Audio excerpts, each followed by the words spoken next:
پرہیزگار سمجھتے تھے، مگر جب وہ اپنی قبر میں پہنچا تو فرشتوں نے کہا ہم تجھے عذاب کے 100 کوڑے ماریں گے۔ اس نے کہا تم مجھے کیوں مارو گے؟ کیا میں پرہیزگار نہیں تھا؟ کہا چلو 50 ماریں گے۔ اس نے پھر کہا کیا میں پرہیزگار نہیں تھا؟ یوں ہی شخص اور فرشتوں کے درمیان بات ہوتی رہی، یہاں تک کہ بات ایک کوڑے پر آ گئی۔ اب تو فرشتوں نے اسے ایک کوڑا مار ہی دیا۔ بس وہ ایک ہی کوڑا پڑنے کی دیر تھی کہ قبر میں آگ بھڑک اٹھی اور وہ مردہ جل کر راکھ ہو گیا۔ اسے پھر پہلی حالت پر لایا گیا۔ اب اس سے پوچھا تم نے مجھے یہ کوڑا کس وجہ سے مارا؟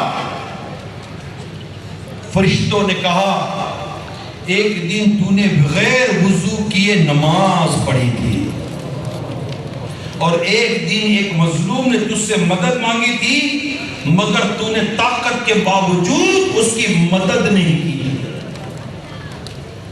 کتنی سخت بات ہے۔ اللہ پاک میں عذاب قبر سے بچائے۔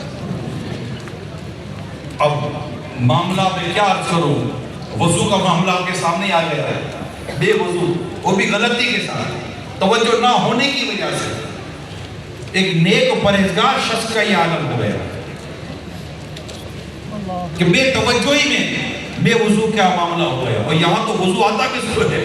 اب اتنا ہزاروں کا اجتماع ہے، یہاں اندر باہر آگے پیچھے، اسلامی بھائی اسلام، عوام یا پبلک، اگر ان سب سے بھی ایک ایک کر سے بھی پوچھا جائے نا کہ پیارے صاحب یہ وضو کے فرائض کتنے ہیں، اکثریت کو وضو کے فرائض نہیں آتے،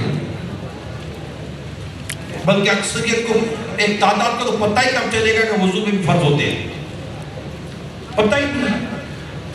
وضو کرتے ہاتھ خشک رہ گئے، پاؤں خشک رہ گئے، تلوے خشک رہ گئے، منہ چہرہ خشک رہ گیا، فرض ادا نہیں ہوتے، مسا کرنے تک نہیں آتا۔ مزید آگے بڑھے فرض کے علاوہ کلی میں مسائل ہیں، ناک میں پانی چڑھانے میں مسائل ہیں۔ یہ تو وضو کا حال ہے، وضو کا حال ہے جو بچپن سے دیکھ رہے وضو کرتے کرتے، نہ جانے غسل کا حال کیا ہوگا، فرض غسل کس کو کر کے آتا ہوگا، ناپاک ہو گئے تو پاک ہونا کتنوں کو آتا ہوگا، کپڑے ناپاک ہو گئے تو پاک کرنا کتنوں کو آتا ہوگا۔ اللہ پاک ہمارے حال پر رحم ہوگا۔ سوچتے تو دماغ کام نہیں کرتا، ہوگا کیا ہمارا کیا بنے گا؟ اچھا دیکھو تو بڑے جنڈر میں ہیں، باتیں سنو تو ایسا باتیں کریں گے کہ بھائی اس سے زیادہ باتیں کرنے کسی کو نہیں آتی۔ کہاں پہ پوچھو نا وضو کے فرض کتنے نہیں آتا ہوگا، غسل کے فرض کتنے نہیں آتا ہوگا، نماز کے فرض کتنے نہیں آتا ہوگا، نماز کے واجبات کتنے نہیں آتا ہوگا، نہیں آتا ہوگا۔ اور صاحب کو اگر قرآن ہاتھ پہ دے دو کہ پڑھ کے سنا تو دیکھ کر قرآن پڑھنے بھی نہیں آتا ہوگا، مگر بات کرنا نہیں، بہت معزز آدمی ہے، بڑا عزت دار آدمی ہے۔ میں عزت دار ہونا نہ ہونا الگ بات ہے، مقام مرتبہ ہونا نہ ہونا الگ بات ہے، یہ ساری باتیں الگ ہے۔ ایک مسلمان عاقل بالغ، اس پر جو شرعی احکام لازم ہیں، اگر اس کا علم ہی نہیں ہے، اس کی معلومات ہی نہیں ہے، آتا ہی نہیں، خالی علم و معلومات ہی کافی نہیں ہوتا، عمل بھی تو کرتا ہو۔ صرف علم ہونا کافی نہیں ہے، عمل ہونا بھی ضروری ہے۔ قرآن درست پڑھنا چاہیے، یہ علم کس کو نہیں ہے؟ نماز درست پڑھنی چاہیے، یہ علم کس کو نہیں ہے؟ وضو درست ہونا چاہیے، علم کس کو نہیں ہے؟ کپڑے پاک ہونے چاہیے، یہ علم کس کو نہیں ہے؟ مگر کیا اس کے کپڑے واقعی پاک ہے؟ کیا اس کی نماز واقعی درست ہے؟ کیا اس کو دیکھ کر درست قرآن پڑھنے آتا ہے؟ علم ہے، اس پر عمل نہیں، علم ہے، سنا ہے، سیکھا نہیں، سمجھا نہیں، زندگی اسی طرح گزر رہی ہے۔ ابھی آپ غور کر لیں اپنی شب و روز پر، آج کا دن دیکھ لیں جمعرات کا، کس نے اپنا قرآن درست کرنے کی کوشش کی، کس نے اپنا وضو درست کرنے کی کوشش کی؟ آپ نے دیکھو 40 سال کا، کوئی 50 سال کے، کوئی 60 سال کے، کوئی 60 سے پلس بیٹے ہیں، کوئی 15 پلس بیٹے ہیں، کوئی 20 پلس بیٹے ہوئے ہیں۔ الگ الگ عمروں کے ہمارے نوجوان اسلامی بھائی عاشقان رسول موجود ہیں، مدری چینل پر موجود ہیں، اسلامی بہنیں موجود ہیں۔ اگر کوئی بھی ایمانداری سے خود سے تو جھوٹ مت بولو بھائی جان، خود سے تو سچ بولو، خدا کا واسطہ دیتا ہوں آپ کو یار۔ خود سے تو سچ بولو. ارے کب تک مطلب کہ اتنے بڑے پڑھنے اور جناب اتنی آؤ تاؤ میں رہنے کی عادت رکھو گے بھائی؟ خود سے تو سچ بولو کہ بات صحیح کر رہا ہے. نہیں آتا یار وضو کرنا، نہیں آتا وضو کرنا، نہیں آتا نماز پڑھنا، نہیں آتا غسل کرنا، نہیں آتا دے کر قرآن پڑھنا. اب آپ بتاؤ یار کہ اس حالت میں قبر میں جائیں گے کہ نماز درست نہیں، وضو درست نہیں، قرآن درست نہیں، عبادت درست نہیں، عقائد و نظریات کی معلومات درست نہیں، پھر سات چغلیوں کے گناہ، جھوٹ کے گناہ، نماز قضا کرنے کے گناہ، غیبتوں کے گناہ، ماں باپ کی نافرمانی کے گناہ، اتنے گناہ، اور یہ نیکیاں کرنی آتی نہیں ہے، گناہوں کا انبار اوپر ہے. ایسے میں قبر میں اترے تو سوچے اللہ پاک ہمارے حال پر رحم کرے، آپ کا ہمارا بنے گا کیا؟ اس پر سنجیدگی نہیں ہے. ایک اور بھی مسئلہ بیان کر رہا ہوں میں آپ کو. ہاں یہ ہزاروں کے اجتماعات جو بڑے بڑے اجتماعات ہو رہے ہوتے ہیں، یقین مانے اگر سنجیدگی آ جائے نا اور خدا کی رحمت سے دل میں یہ باتیں بیٹھ کے اتر جائیں اور عمل کی طرف ہم آ جائیں، جیسے آج بات ہو رہی ہے، دل میں اتر جائے، دماغ میں بیٹھ جائے کہ نہیں یار آج سے ختم. یہ ہزاروں اسلامی بھائی جو اس طرح برائی کی طرف یا گناہ کی طرف مبتلا ہوں، کریں گے یہ کہہ کر جب اجتماع ختم ہو کہ بعد آج کے بعد ختم، یقین مانے دیکھتے ہی دیکھتے ہمارا معاشرہ مدینے کی طرف چلنا شروع کر دے. سنجیدگی نہیں ہے، ہم سیریس نہیں ہیں، عذاب قبر کے تعلق سے سیریس نہیں ہیں. پھر ایک اور اس سے بڑی مصیبت بیان کر رہا ہوں، ایسا نہ ہو کہ گناہوں کی وجہ سے ایمان برباد ہو جائے. کوئی نشے کی عادت ایمان برباد کر دے، کوئی نماز قضا کرنے کی عادت ایمان برباد کر دے، کوئی بدکاری کی عادت ایمان برباد کر دے، کوئی شراب کی عادت ایمان برباد کر دے، کوئی جھوٹ کی عادت ایمان برباد کر دے.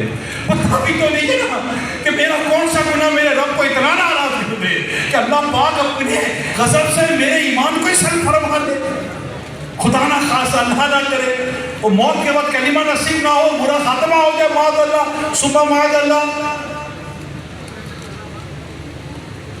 اللہ پاک آپ کو مجھے بری موت سے بچائے، اللہ پاک آپ کا میرا ایمان سلامت رکھے. یہ گناہ کی عادت جمتی جاتی ہے نا، یقین مانے اس کو آج ہی ختم کرنا پڑے گا، ورنہ ہم گناہ کرتے کرتے کمزور اور گناہ کی عادت اور مضبوط ہو جائے گی. اس کی مثال کو یوں سمجھیے، لوگ کہتے ہیں کر لیں گے کر لیں گے کر لیں گے، نہیں. سمجھانے کے لیے ایک بڑی اہم بات بیان کی ہے. ایک شخص درخت کو کھیڑنے کے لیے، درخت زور لگا، درخت اکھڑ جائے، درخت اکھڑ جائے، درخت اکھڑ جائے، بڑا زور دیا، بڑا زور دیا، بڑا زور دیا، درخت نہ اکھڑا. پھر کہتے ہیں یار اگلے سال آ کر اکھاڑ دوں گا، اگلے سال اس کو نکالوں گا. جب جانے لگا تو کسی نے کہا بھائی جان اگلے سال تو کمزور اور درخت مضبوط ہو چکا ہوگا، یہ اور جم چکا ہوگا، اس کی جڑیں اور مضبوط ہو گئی ہوگی. تو ایک گناہوں کو مہلت دینے والوں کیا سمجھا کہ کیا گناہ کرنے کی عادت یہ مضبوط نہیں ہو رہی؟ گناہ کرنے کی عادت سے پختگی دل میں جیسے نہیں کہ گناہوں کی لت پڑ جاتی ہے، اس کو فوراً ختم کرنا پڑے گا. اس کو رکھنا مناسب نہیں ہے، بالکل درست نہیں ہے. کر لے توبہ، کر لے توبہ، رب کی رحمت ہے بڑی، قبر میں ورنہ سزا ہوگی کری، ایک دن مرنا ہے آخر موت ہے، کر لے جو کرنا ہے آخر موت ہے. صلو علی الحبیب. میں ایمانداری کی بات بتاؤں، ابھی جو ایک فیلنگ آئی ہے، میں اس پر کیبن کے اندر بیٹھا ہوا، ابھی یہاں پنکھا چل رہا تھا، ٹھنڈا پنکھا چل رہا تھا، ٹھنڈی ہوا والا. بات میں قبر کی کر رہا ہوں، ابھی یہ بند ہوا، اسے گرم ہوا پھینکنی شروع کر دی. آپ سامنے بیٹھے ہیں، روشنیاں موجود ہیں، مجھے اندازہ ہے کہ تھوڑی دیر میں یہ سیٹ ہو جائے گا. پسینے آ رہے ہیں، گھبراہٹ ہو رہی ہے، بیان کرنا مشکل ہو رہا ہے. یہ کیبن کا حال ہے. قبر کا عالم کیا ہوگا؟ بندہ سوچے قبر کا عالم کیا ہوگا.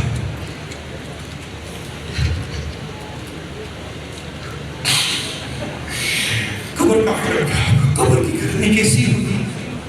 قبر کی گھبراہٹ کیسی ہوگی؟ قبر کی وحشت کیسی ہوگی؟ قبر کی گرمی کیسی ہوگی؟ ہمارا جسم قبر کا عذاب کیسے برداشت کر سکے؟ اللہ پاک ہمیں عذاب قبر سے بچائے. آمین.